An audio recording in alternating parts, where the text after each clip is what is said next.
Θα πούμε το αγάπη που γίνες δίκοπο μαχαίρι.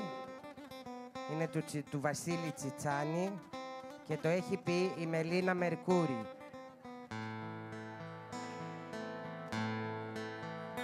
Αγάπη που γίνες δίκοπο μαχαίρι, κάποτε μου δίνες μόνο τη χαρά, μα τώρα πνίγεις τη χαρά στο δάκρυ. Δεν βρίσκω άκρη, δεν βρίσκω γιατριά, μα τώρα κρύβεις τη χαρά στο δάκρυ. Δεν βρίσκω άκρη, δεν βρίσκω γιατριά.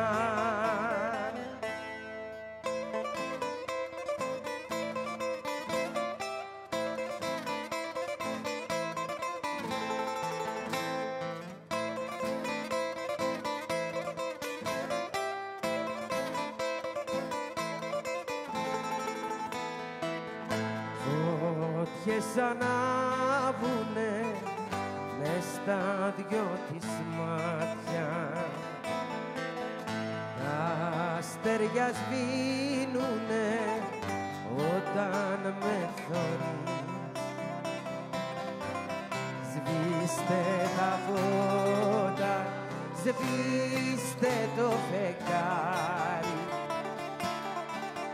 σαν θα με πάρει το πόνο μου μη δει. Σβήστε τα φώτα, σβήστε το φεγγάρι, σαν θα με πάρει το πόνο μου μη δει.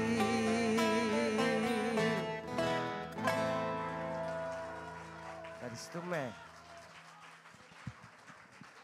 Να είστε καλά.